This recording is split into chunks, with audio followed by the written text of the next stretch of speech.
Guardians continue to add to their pile of relievers. They clearly have a type when it comes to pitchers, and we know what their type cannot be when it comes to bats. Tanner Bobby the Guardians, and you're listening to Locked On Guardians. You are Locked On Guardians, your daily podcast on the Cleveland Guardians. Part of the Locked On Podcast Network, your team every day. What is up, Guardians fans? Not an extra episode, but a different timed episode because the Guardians made a move. As minor as it might be, we're here to talk about it. So thanks for hanging out with us for the next half hour on today's edition of Locked On Guardians, the only daily podcast that covers your team from the majors, the minors, the draft, and everything in between. Part of the Locked On Podcast Network, now the #1 sports podcast network. If you're an everydayer, welcome back. If you are new here, I am one of your two hosts, Justin Lada, for the last 3 years and counting, and I spent 18 years covering the Guardians minor league system as a prospect and editor, where I was also friends with Jeff Ellis, my co-host, before we started this podcast together. Yep, it's been a long time, since 2017. I think when we both in 16. person at least. 16. The Double-A All-Star game, yep. Eastern League. But all the stories, all the stories. But enough. People love intros. But I'm Jeff Ellis, as you mentioned. Been here since Locked On expanded into baseball almost 7 years ago. Before that, I was national writer at Scout and 24/7, focused on prospects in the draft. I want to thank you for making today's episode your first listen today and every day, wherever it is you get podcast, as well as a big shout out to all of our everydayers out there joining us in the comments, watching every video, no matter how minor, about all these moves Cleveland is making. A whole bunch of small things can add up to a big. Sure, I guess that's physically how it works. If you add up a lot of small things, if you stack, they're not making pennies anymore, but if you stack enough pennies, they do make a lot. So all the small things is their theme song for this offseason. All right. Yes. All right. Say it ain't so. On today's episode of Locked On Guardians, we will show that we know the Guardians, they know what they're looking for when it comes to undervalued pitchers. Hopefully they've learned about what hitters don't work. We'll talk about that. And later on, we'll get Jeff's targets for the offseason on Trade Talk Thursday, of course. And today's episode is brought to you by FanDuel. If you want to get right in the middle of the action this season, visit FanDuel.com to place your live NFL bets all season long. So why in the heck? I've seen this is the usual reaction. I love the comments. Oh, World Series, here we come. Because the Guardians traded for a 28-year-old reliever who has 89 career innings and a career ERA of over 4. And look, I get the reaction to that because the Guardians have done nothing but add relievers to their roster, and none of them have had any recent success outside of like Colin Holderman 2 or 3 years ago. I guess the same for Brogdon too. And you could even say 3 years ago, Justin Bruihl had success. So they've taken a lot of flyers on guys who've had success 3 years ago that they think they can fix. So I understand why people might be like, oh, well, here we go. Just that's all we're going to do. Maybe. I don't know. I can't predict what they will or won't do. I tried to play GM the other day, and, Jeff, people did not like my moves, apparently. And some people think that my moves are actually even impossible for this team. So God, if they can't make the moves I made, which I thought were very minor outside of the Luke Weaver deal, which obviously he's gone. I don't know how the offseason is going to go, but the Guardians did need relief help. They did need relief depth. They didn't have a lot of it, right? Even Stephen Vogt said it himself at the winter meetings that they only had 4 or 5 guys. Well, they've got a ton now.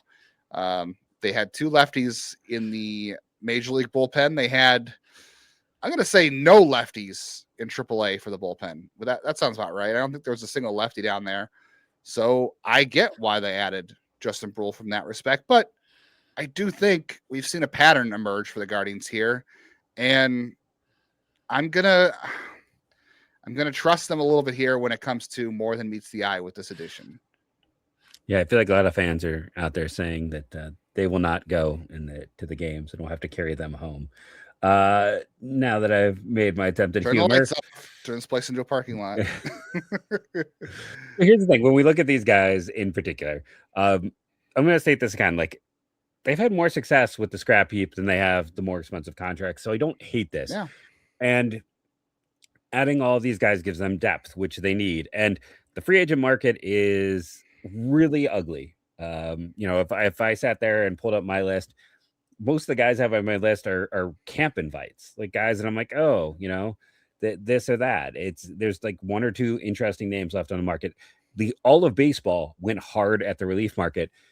And if you think it's just Cleveland sitting there looking at the outside, freaking the Yankees have lost Devin Williams and haven't really replaced him. The Boston Red Sox have not signed a free agent yet. Like, there's a lot of teams that needed relief help that have completely missed out on the market. Texas Rangers are doing the same thing Cleveland is right now.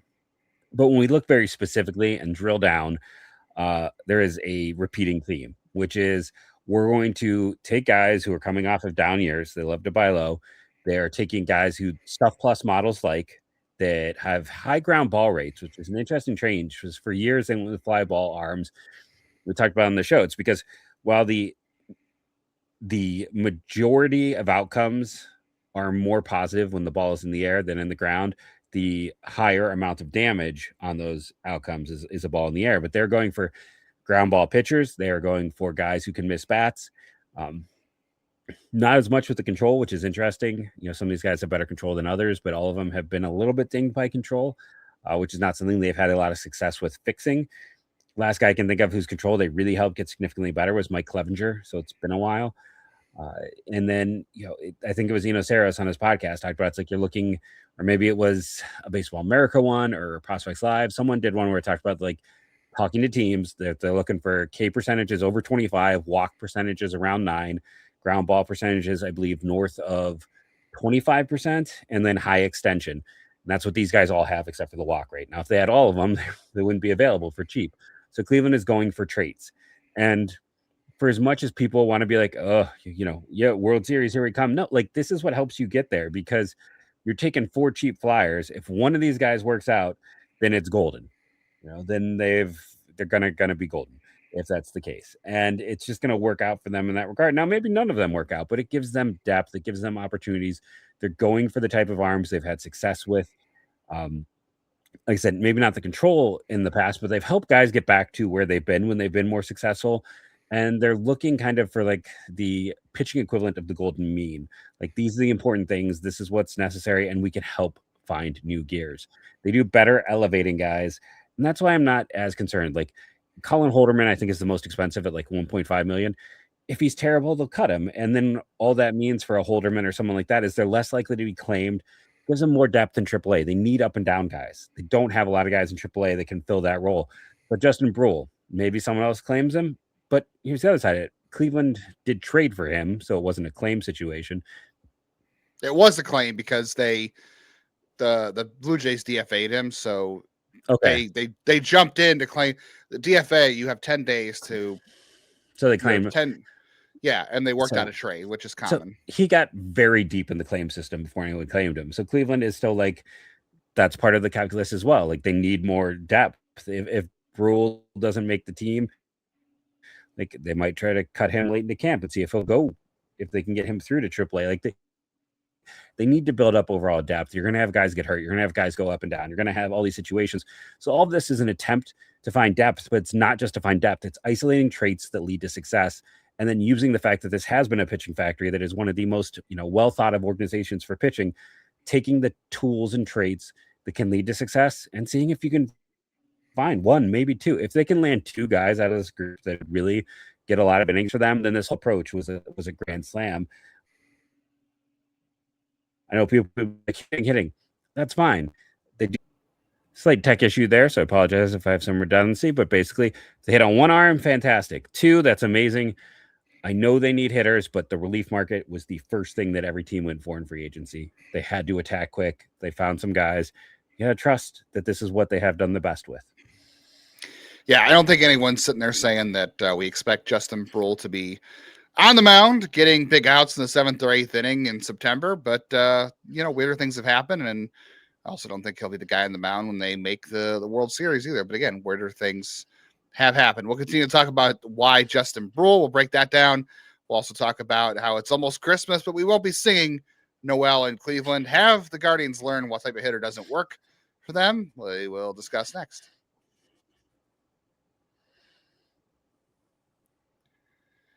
NFL Sundays, they are moving awfully fast these days, as you know.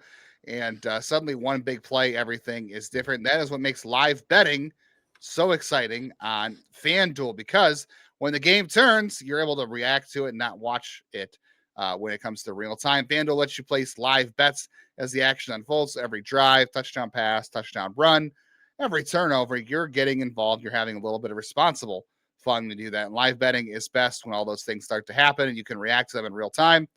As for the Cavs, I would probably stay away from that one. They blew up on Wednesday with a slight lead. And the Browns, you can enjoy their misery by betting against them as they get 10.5 from the Bills. The Guardians still plus 1,300 to win the American League.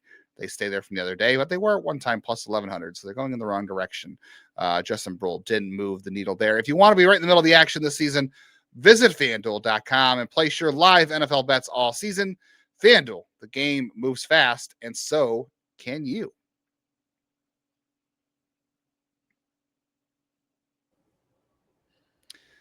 Appreciate y'all being here with us and making Locked On Guardians your first choice to listen to every morning. We love being part of your routines. Make sure you are heading on over to let our team know about the if you're getting Spotify Wrapped on. If Locked On Guardians is showing up there, you can get a free month of the Everydayer Club. You live your team every day, so get Locked On Guardians with no interruptions, members only Discord access, and more. For just $5 a year, $50, $5 a month, $50 a year. Go to lockedonguardians.supercast.com. Click the link in the show notes to learn more. Yeah, so the Justin Bruihl thing, this is obviously depth, right? We're not talking about a guy they're expecting to become like their best lefty, but I wouldn't have predicted that Eric Sabrowski was going to be a guy that we really were excited to watch pitch in a couple of years either. One of our insiders, Nunzio Izzo, was like, this seems like Parker Mashinsky to me. And I was like, not really. Like Parker Mashinsky got a minor league deal. I went and looked at his Stuff Plus numbers from last year though. And Stuff Plus really liked his slider, really liked his curveball, hated his fastball. Bruhl's Stuff Plus metrics are much, much higher than Mashinsky's across the board. At least the sinker. I shouldn't say much higher because it doesn't like the slider's only average right now. But it really likes his sinker. So maybe they think he's a lefty who can get a ground ball if needed, gives him a different look. And yeah, you hope he passes through waivers. Maybe he doesn't even make it to spring training on the 40. Who knows? Like, depends on what else happens the rest of the offseason. But yes, I think you're right. Like Eno Saris, I think is a genius when it comes to pitching and analyzing that. He did write that article that said basically you want the evaluation tools you want or FIP. He does like Sierra, which is a bit of a argumentative point, but teams like FIP, they like strike out the walk ratios, and they also like Stuff Plus. That's where teams are looking at. I don't think the Guardians are judging every pitcher on that, but I think they're looking at those pieces and saying, okay, like you said, does this guy have one or two things that we value that we can emphasize, that we can tweak, that we can maybe add on to? When you look at those areas, you say, okay, these are the things we think we can unlock if he has this baseline like that. That's what you call traits. Those are baseline metrics, baseline abilities, baseline traits, talents, whatever you want to call them. If they have guys at those baseline, they can maybe make something out of them or use them as depth or something. And I think, again, they had no lefties on the 40 that could possibly be in the minors. Bruihl doesn't have options. We'll see. But like their two lefties at AAA and above were basically Heron and Sabrowski. And if you dip into the minors, it's Nikhazy and Will Dion. So, lefty depth, not great. So I will definitely take a claim on a guy like this. But I guess Steven Perez, he's not on the 40, but he'll be in AAA. That does mean that Jhonkensy Noel, we'll see if he clears waivers or not. I don't know that he will, but for the time being, the Guardians are at least kind of giving up on Noel. And I know a lot of people are very upset over this, but I can't say I'm surprised. Like, if you would have asked me, would I have rather seen them DFA Jonathan Rodriguez? Yeah, I'd probably say Rodriguez, because I do think Noel is the better player. I think what saved Rodriguez is the fact that he has options, and they're just looking to preserve depth right now. And Noel doesn't have options, but he also has proven at the major league level his flaws are pretty hard to cover up in the batter's box. It's beyond hard to cover up. He was, after his great month last year, he was the worst hitter in baseball. Like, the worst hitter in baseball statistically after that awesome month. If you go from like last September through the rest of the year, he was the worst hitter, at least through when he was first sent down. So that's a big issue. And listen, I've talked about it many times. He's a great dude. I've only heard positive reports. He's a hard worker. He's my daughter's favorite player because his name is Big Christmas. But at the same time, it's a profile that you and I were sitting there screaming from the rooftops just doesn't work. You can have issues with chase rate, but you can't typically have that much chase. You can't miss in the zone that much. And if you do, then you have to be consistently barreling, hitting the ball hard, and having bat speed. And when he hits the ball hard and has bat speed, his he wasn't doing all the barreling and all that stuff consistently. His quality of contact was actually pretty poor. So if you want to be a Ryan Mountcastle, I know people have brought up him to us. Like, yeah, that's a guy that chases way too much, but because when he does make contact, it's good every time. And that's what leads to success. There's essentially, and we won't have the time today. At some point I'm doing a solo show. Like, I spent a lot of time pouring through Savant, and there's two profiles. Like, if you don't want the star, if you can't get a star, everyone wants a star. What am I saying? But if you can't get a star, there's two profiles that lead to success. And you have to do like 3 things or 4 things really well. You'll be at least league average. Problem with Noel is he doesn't do that. He hits the ball hard, and that's it. Yes, not consistently. And yeah, the chase rate is the biggest deal for him. Of course, I think it's not just the chase rate; it's the approach overall. The approach is the chase, but I also think there's other issues there with pitch recognition. I think that's the underlying problem, is that some guys have a high swing propensity. Like, they drafted the Tyler Freemans, right? And Brian Rocchio somewhat fits into this, and Gabriel Arias is the same way. These are guys who carry high swing rates, so they like to swing the bat. They are not guys that work in at bat all that well. And I think for Noel, though, it just comes down to pitch recognition. I think there's an issue recognizing breaking stuff. There's a reason that, he was able to lay off fastballs out of the zone, but when you look at his chase rate for his breaking stuff, it was all very much higher. So I think not only could he not hit a breaking ball in the zone unless you were throwing him a hanger, he was chasing them all out of the zone and laying off the fastball. So I think pitch recognition issues have been been a problem for him. And I know the Padres back in the day before they traded Arias to Cleveland did some like VR work with Arias to try to help him with picking up spin a little bit better. And I don't think it's really helped, because he still looks like he has those same issues in Cleveland.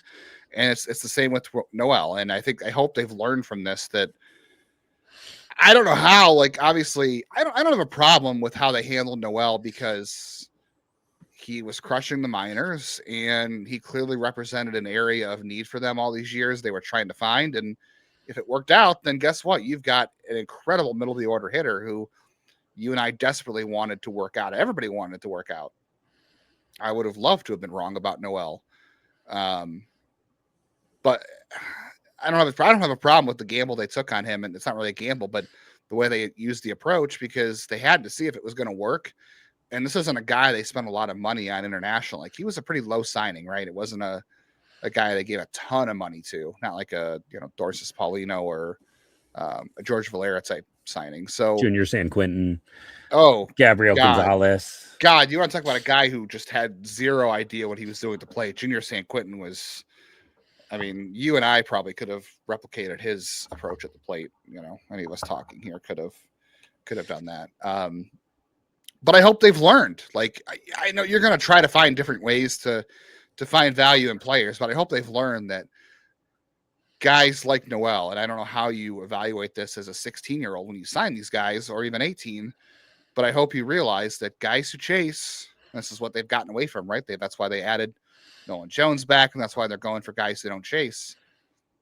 You can't have that. Like it just doesn't work, and you got to have a major a chance to develop an approach that's going to work at the major league level. Or as you said, you've got to barrel it when you do. And Noel's issues weren't just that he was chasing. The issue was he was sometimes hitting balls that he shouldn't have swung at, which led to poor quality of contact. Jeff, it's also not lost on me that it's the same week Cleveland has lost Lane Thomas and Jhonkensy Noel. So they gave us some of the best moments we've had in recent Guardians baseball history. I think we owe it to at least talk about that for a minute and then get into your trade targets. People had to sit through my ideal offseason, so I think they should sit through yours next. So Jeff will tell you his targets to spice up the offseason here in just a second.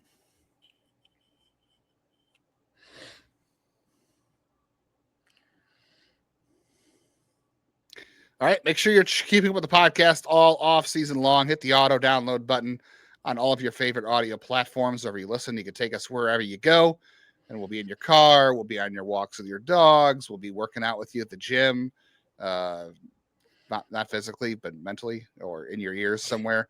That would be weird. And then, hit the bell on YouTube so you get reaction videos to moves like Justin Bruihl. Jeff's working out in his basement. That's great. I think I should get one of those to show.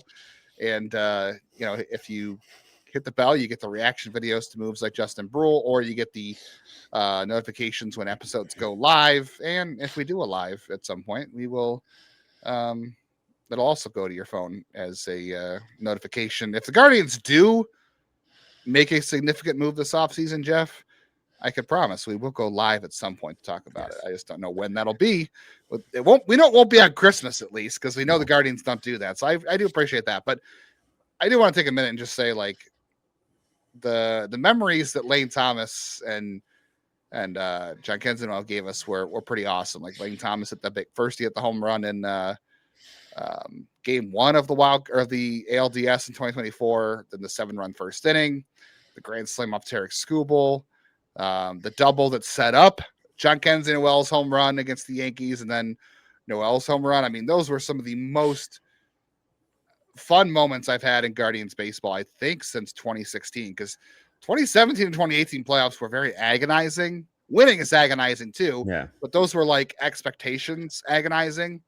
And then like 22, I don't know, I think we were happy to be there. And 24, we thought we had a shot. So those two provided some really memorable moments. And I don't know, for me, it's the Lane Thomas experience, because he went from people being like, maybe we should cut him, to like him going on an absolute tear. Or remember like me doing like a daily tracker about like he got him, but he did something, 20 games of a positive moment for Lane Thomas. And then, the multiple big home runs. But I mean, the most memorable of all of them is going to be, and it's not even Hamilton doing the home run call or anything like that. It's going to be the Spanish announce crews announcing of that Jhonkensy Noel home run. Like the way they announced that home run is how that home run is going to live in my head for the rest of my life. Yeah, I mean, the call on TNT was great. I mean, big, it was oh my big Christmas, and it was, but the Spanish radio one was so much better. I mean, they did comment crazy below which one was your favorite run on that. Yeah, I don't know. I mean, Hammy's hard to top for me, but the TNT one was good. The ultimate present under the tree was a fun one, but although Hammy's call of the Lane Thomas grand slam off Skubal was top tier, I will say. It was top tier. All right, so everybody sat through my horrible ideas yesterday about the offseason. I got some people who liked it, and some people were like, you're an idiot because these are bad moves, or you're an idiot because these won't ever happen. But I will say I kept the Guardians on budget. I improved the offense. I added depth to the bullpen. Obviously, Luke Weaver's gone, but I'm Hunter Harvey's still there, and you can still get JoJo Romero if you want. And Refsnyder and Brendan Donovan still exist. I mean, Luke Weaver still exists too, but he's not acquirable anymore. So who can people hate you for acquiring, Jeff? Can I just say, instead of hearing acquiring there, I heard you say that Luke Weaver wasn't a choir boy anymore, and I was very confused for a second. And then I realized what you Maybe he wasn't. I don't know. Maybe he wasn't a choir boy, Um, for all I know. I want to throw this out there before I go into it. I want to predict that I'm going to get the name wrong. Ciono Perez is going to be the next guy that they add. You got that right, actually. Did I actually got it right? I don't know if I necessarily want Ciono Perez, but look at a guy who had a bad year last year, but had 2 solid years before that, is sinker heavy, ground ball heavy, doesn't have like everything they've been looking for recently, except for extension. I will say, in fairness, he doesn't have extension, but if you want to look at my next best guess for a guy that they might target to continue stockpiling arms, I'm just going to throw out Ciono Perez's name out there is a name to know. This is not inside info. This is me literally spending way too much time on StatCast this week. So let's start. I either want them to you got to add a right-handed bat that played for Boston last year. That's the first place I want to go. So it's either signing Rob Refsnyder, which you talked about, and we got to be very honest here. Like, Rob Refsnyder should be in hot demand. He was with Cleveland back in 2017 for about 3 months. Mhm. Never played for him, but since he went to Boston, guy's been absolutely nuclear there. Like, he has been one of the best hitters against left-hand pitching. If you can't get him, I'm going to bring up my guy again that no one talks about, but another White Sox cast-off, Romy Gonzalez, hard hit rate, 99th percentile last year, barrel percentage, 79th percentile, line drive rate, line drive percentage. I'm spending a lot more time looking at line drive percentages. That's been one of my big things. Over 20%. On top of, the exit velo. Does chase some, does whiff, does K. But again, when I'm looking for a player, if I'm looking for more of the power end, I'm looking for this hard hit, this barrel, and the average exit velocity. That's really the bands I'm looking at, and I want to see that mixed with the line drive rate, preferably over like 22%, but anything over 20 has my attention. And he can play a few different positions, not well, but he can play them. So again, Romy Gonzalez, I'm going to try to talk. Refsnyder is free if you can sign him, depending on cost, and Gonzalez, I still feel like there's a need for pitching there. I don't know exactly how Cleveland would match up, but I'm not as good at providing the trades. I don't know what would be a logical trade for a backup type, but figure it out.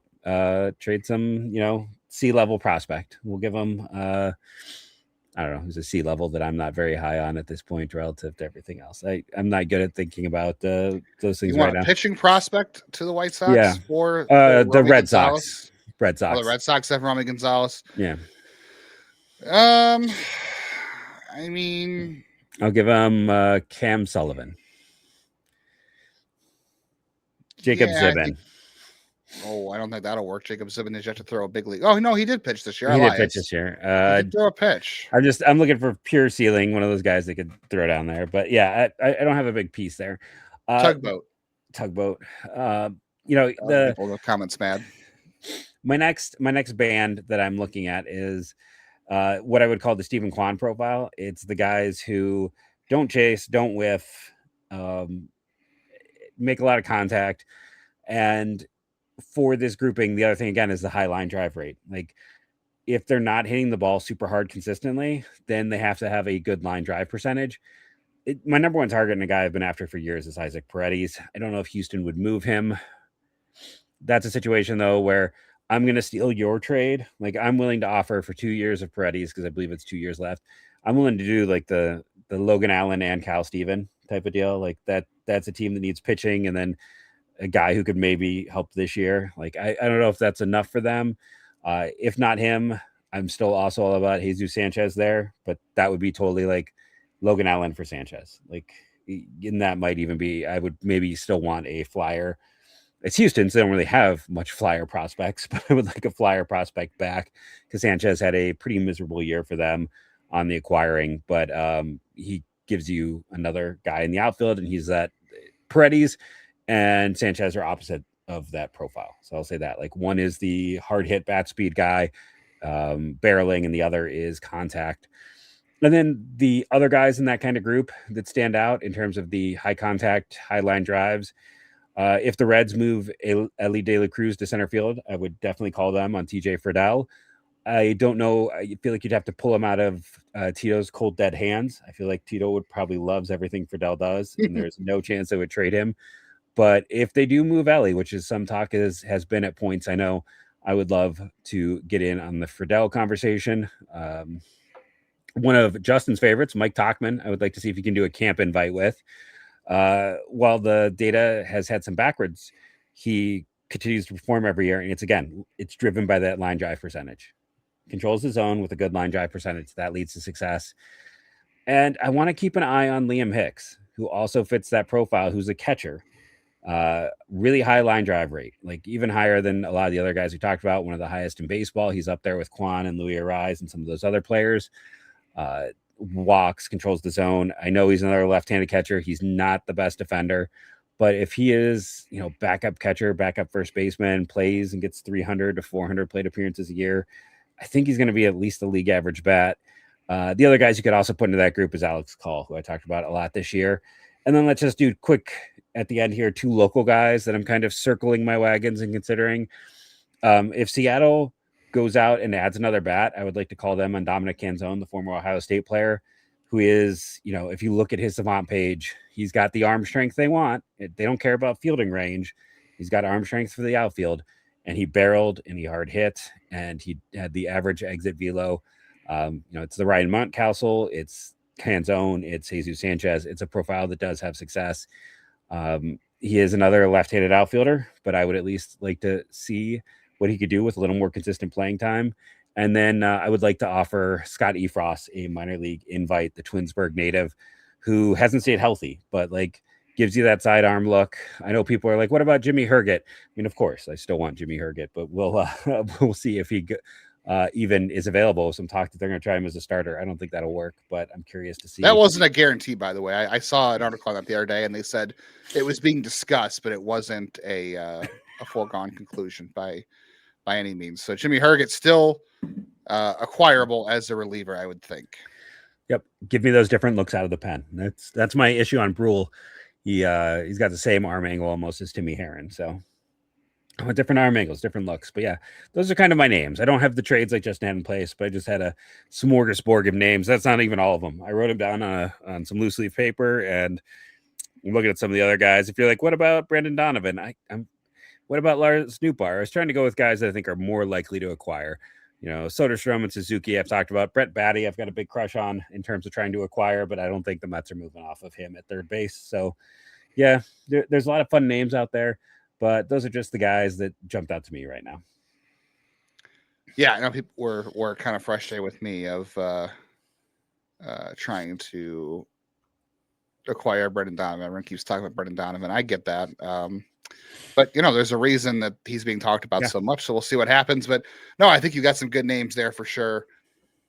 Scott Efros as a minor league camp invite. I would prefer Rob Refsnyder, Romy Gonzalez, but we'll see what happens. Luke Weaver got 2 years, $22 million. I thought he was going to get $214. So did Brad Keller. Yeah, I didn't think either of those guys were going to get that. And I see Rob Refsnyder's projected to get one year, $5 million, which means he'll get 2 years, 15 or 20 million, I'm guessing, because the market is just a lot higher than the projection. So we'll see what happens. So yeah, if anything happens this weekend, Jeff and I will be back on. We'll be back on Monday no matter what. But if we're back on Monday and there's nothing to talk about, we will either do reactions to weekend headlines, news, transactions, or be reacting to the Guardians Zips projections. Those are out. We'll talk about those on Monday. If the Guardians don't do anything, make sure you tag Locked On's Podcast Network on Twitter or any of your social media apps. If you had Locked On Guardians in your Spotify Wrapped, and you'll get access for 1 free month to the Everydayer Club. So make sure you check that out, and make sure you're having a warm, safe weekend before the holidays. Get all your shopping done, and it's the thought that counts. And we'll catch you on Monday. Yep. Thank you for joining us, and go Guardians, go.